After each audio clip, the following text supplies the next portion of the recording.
She was buried under someone else's house for 38 years. Not lost.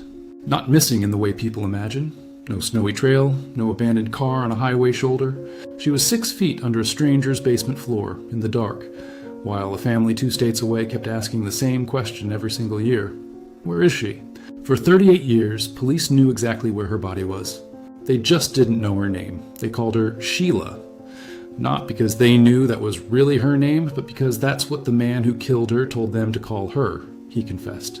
He led them straight to the grave. And still, for 38 years, nobody could say who she actually was. Somewhere in Illinois, 2 little girls grew up asking the same question their whole lives. What happened to our mother? The answer had been sitting in a Nashville police evidence room the entire time. This is the story of how one phone call, made 2 days before it was almost 2, late, finally gave a nameless woman her name back. Before we go further, comment below and tell me which country you're watching this from. And if you're new here, hit subscribe, because this channel exists for exactly one reason: to make sure stories like hers don't stay forgotten. Nashville, Tennessee. Metro Police Headquarters, Cold Case Unit. Detective Matthew Filter has a filing cabinet most people would never want to open. Inside it, 24 cases, 24 sets of human remains. 24 people who died, were found, and were never identified. Some of them have been sitting in that cabinet for decades. 2 of those files belong together. A pair of cases from the same crime scene, the same year, the same killer. One file is labeled with a name that isn't confirmed. The other file has no name at all. Just a nickname a murderer gave her. A little bit. For Filter, this isn't just paperwork. It's a question that follows him home. Somewhere, he knows, there are families who've spent their whole lives wondering.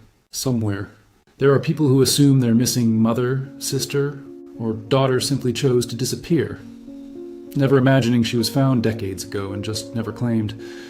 You've got people who've been looking for their mother for 40 years, Filter would later say, and never could find anything. By 2023, technology had caught up to a mystery that was older than some of the detectives working it. DNA science that didn't exist in the 1980s. Genetic genealogy. The same method used to catch the Golden State Killer was now solving cases everyone assumed were unsolvable. Filter reopens the file. 2 women, 1 house, 1 killer already known.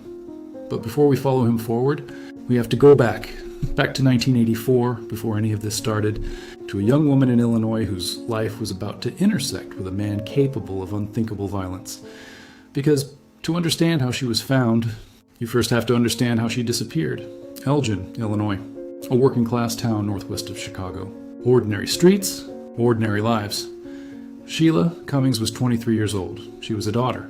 She was a mother to 2 young girls who would grow up without her, carrying only fragments of memory and a question that never got answered. Publicly, very little is documented about who Sheila was as a person, her habits, her dreams, the small details that make up a life. What we do know is what every missing persons case eventually comes down to. One day, she was there, and then she wasn't. At some point in 1984, Sheila Cummings left Illinois, or was reported by family as having gone missing. But here's the detail that makes this case different from most. There was no formal missing persons report. Not one that made it into any searchable system, at least. No case number cross-referencing her with unidentified remains anywhere in the country. In the world before smartphones, before national databases, before social media alerts, a young woman could simply vanish, and unless someone filed exactly the right paperwork, in exactly the right jurisdiction, she could stay vanished. Not because no one loved her, not because no one looked, but because the system wasn't built to connect the dots. Her daughters grew up not with answers, but with absence. A mother who existed in memory and nowhere else. Somewhere around this same time, 13 hours south in Nashville, Tennessee, a man named James Schaffer was living in a house on Charlotte Avenue. A house with a dirt floor basement. Neither Sheila nor her daughters could have known it yet. But the road from Elgin, Illinois to that basement in Nashville was already being drawn. By July of the following year, that road would end. July 4th weekend, 1985. Nashville. According to what James Schaffer would later confess to police, 2 women were picked up around this time. One he knew, or claimed to know, as Sheila. The other only as a little bit. We don't know the exact circumstances of how they met him. We don't know what was said in those final hours. What we know comes only from Schaffer's own words, given years later, and confessions from killers are never the full truth, only the version they're willing to give. What we do know is the outcome. Schaffer would later tell investigators he killed both women in what he called a fit of rage, 2 separate lives, ended within the same window of time by the same hands.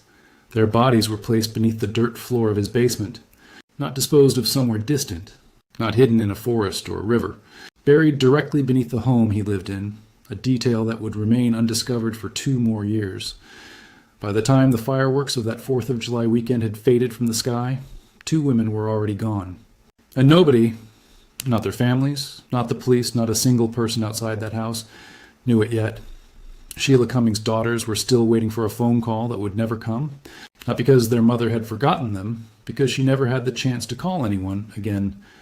November 17th, 1987, 2 years after the murders. A new tenant is renting the home at 3509 Charlotte Avenue. In the basement, the same dirt floor Schaffer once walked across, something catches their eye. Something pale protruding from the ground. It's bone. Police are called. What they find isn't 1 body. It's 2. Full skeletal remains buried in shallow graves beneath the house. I'm very confident now that we have 2 victims, a detective told reporters at the time. We have 2 skeletal remains, and there's no other bodies or body parts or evidence we need to seek out. 2 women. No names, no identification, just bones in the dirt in a house that had quietly kept its secret for 2 years. For the investigators standing in that basement in 1987, this was the beginning of a case. What they couldn't know is that it would take 38 more years to actually finish it. The investigation doesn't stay cold for long, at least not on the question of who did it. Detectives trace ownership of the Charlotte Avenue house back to a man named James Schaffer. And Schaffer, it turns out, is easy to find. He's already in custody, sitting in a jail cell in Logan County, Kentucky, serving time for an unrelated sex crime against a minor. Detectives make the trip north to interview him. What happens next is almost unsettling in how simple it is. Schaffer doesn't deny anything. He doesn't demand a lawyer. He confesses to both murders calmly, as if reciting facts, rather than admitting to taking 2 lives. He tells them the women worked as sex workers. He tells them he picked them up over that July 4th weekend in 1985. He tells them he killed them in a fit of rage, and buried them himself in his own basement, beneath his own feet. For a case that seemed destined to remain a mystery, this should have been the resolution. The killer was found. The confession was on record, but a confession on its own doesn't answer everything. Schaffer knew what he'd done. He knew where the bodies were.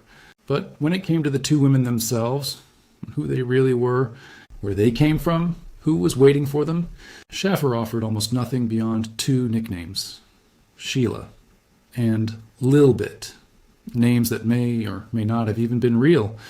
Here's the cruelest part of this story. The man who murdered them was known. His confession was recorded. His guilt was never in question, and yet the case stalled. Not because investigators didn't believe him, because 1987 simply didn't have the tools to answer the one question that mattered most. Who were these women? DNA databases, as we understand them today, didn't exist yet. There was no CODIS entry to search. No genetic genealogy. No way to take a skeleton and trace it back through generations to a living relative. Detectives at the time even suspected Sheila might be an alias, a name given by a man with every reason to lie. So the file goes into storage. 1990 passes. 1995, 2000, 2005. The bones remain unidentified, sitting in the same evidence system, waiting for technology the world hadn't invented yet. Somewhere in Illinois, 2 daughters keep growing older, keep wondering, keep searching.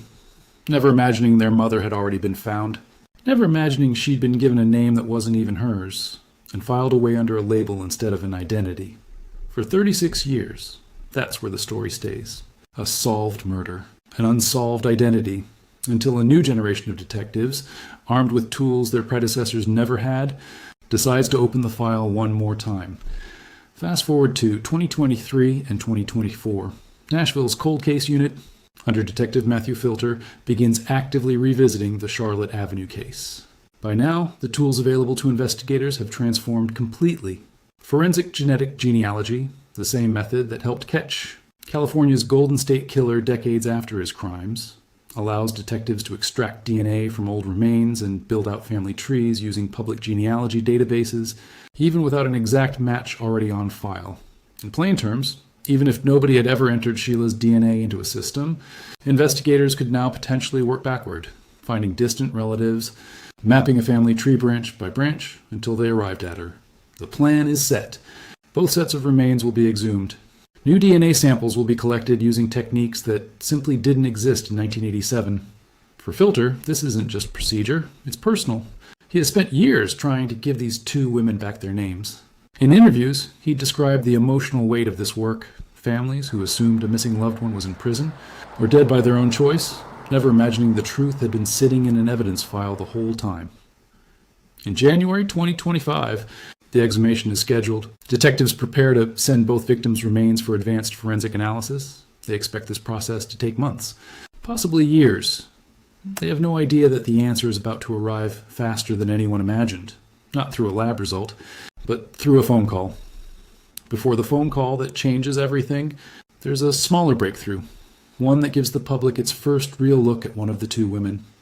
In April 2025, MNPD releases a new forensic facial rendering of the second victim, the woman still known only as Lil Bit. Using modern forensic artistry, investigators reconstruct an approximation of her face from her skull.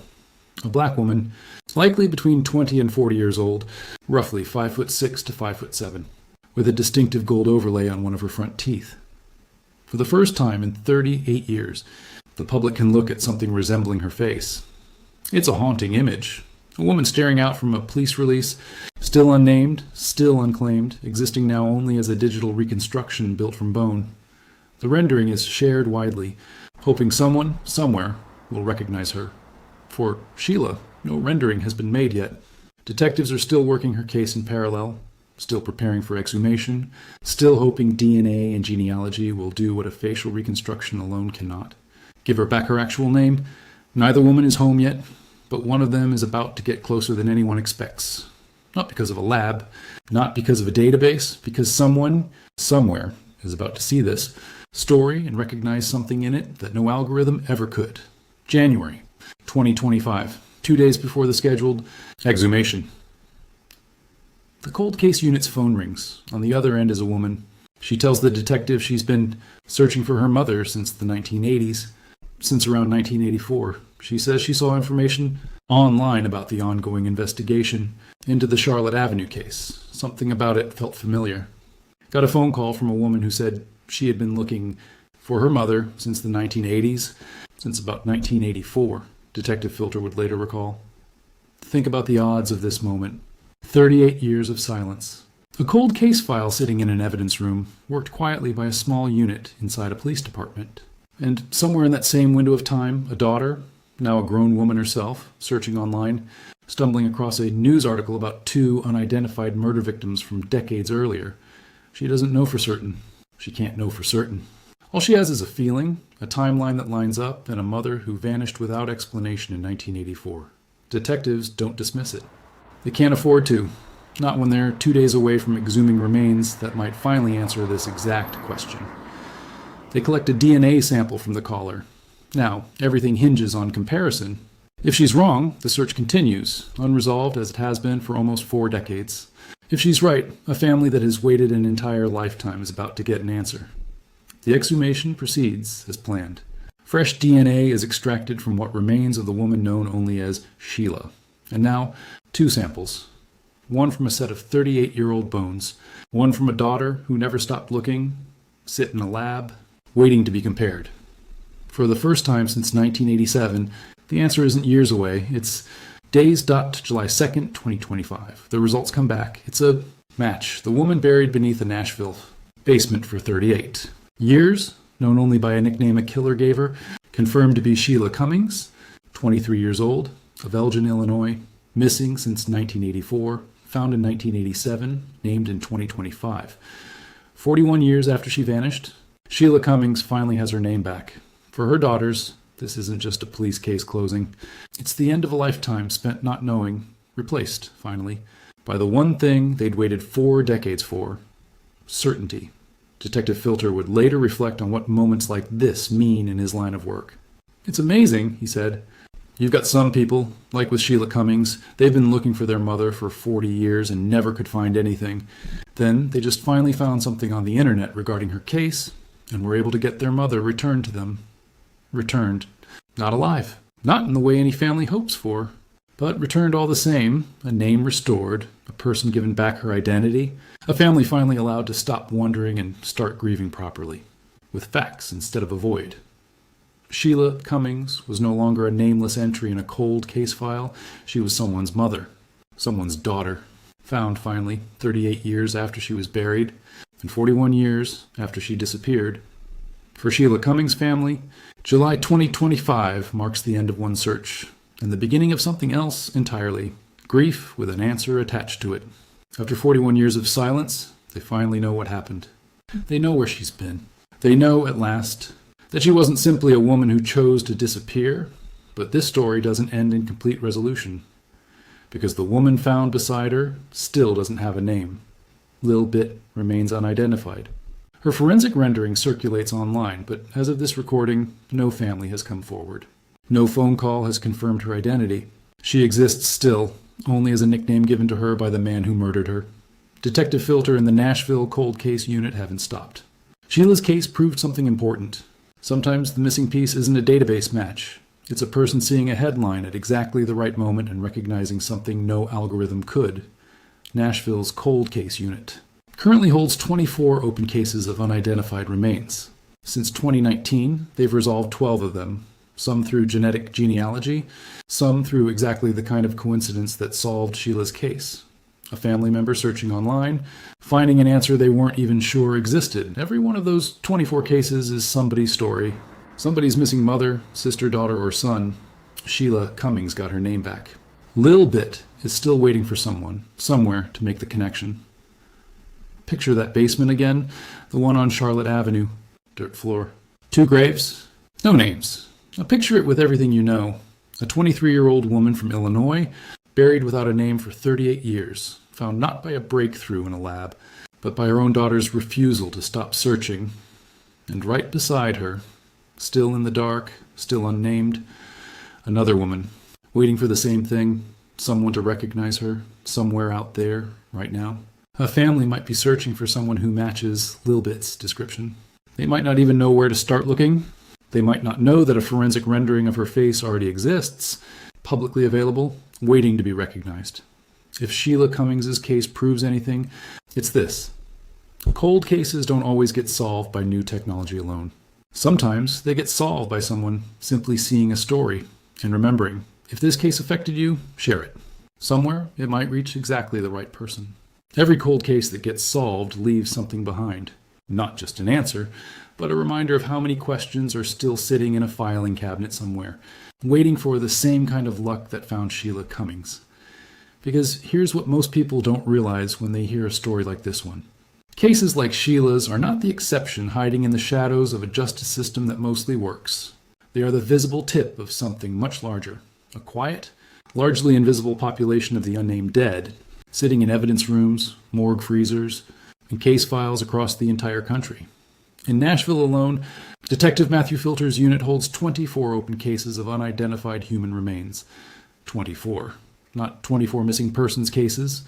24 bodies that have already been found, already examined, already sitting in police custody, and still nobody knows their names.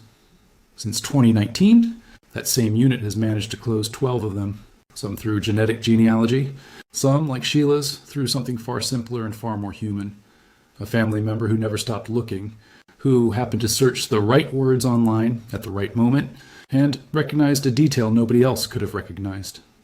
That's the part of this story that should stay with you longer than the forensic details. It wasn't a database that found Sheila Cummings. It wasn't an algorithm or a lab technician, or even the genetic genealogy method that has become almost mythologized in true crime circles since it caught the Golden State Killer years ago. Those tools mattered. They confirmed what needed confirming. But the actual first move, the spark that restarted this entire case, came from a daughter who had spent 4 decades refusing to let her mother become a statistic. Think about what that means. Somewhere, right now, there may be another daughter, another son, Another sibling, sitting at a computer, scrolling through old news articles about unsolved cases, wondering if one of those nameless victims might be the person they've been looking for their entire lives. Lil Bit is still out there, waiting for exactly that kind of moment.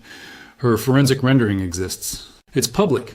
Somewhere, a family might already have seen it and simply not connected the dots yet, the same way Sheila's case sat quietly online for months before her daughter came across it. This is why cases like this matter beyond their own resolution. Every time a story like Sheila Cummings gets told, on the news, in a documentary shared online, it becomes one more chance for someone to see a detail that clicks. A missing relative's timeline, a description that matches, a location that lines up with a memory passed down through a family for decades. Cold case units like MNPD's don't just rely on evidence, they rely on visibility. They rely on the public paying attention. They rely on someone, somewhere, connecting a headline to a personal loss they've been carrying quietly for years.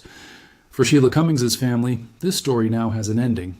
It's not the ending anyone would have wished for, but it is, at least, a true one. They know what happened. They know when it happened. They know where she's been.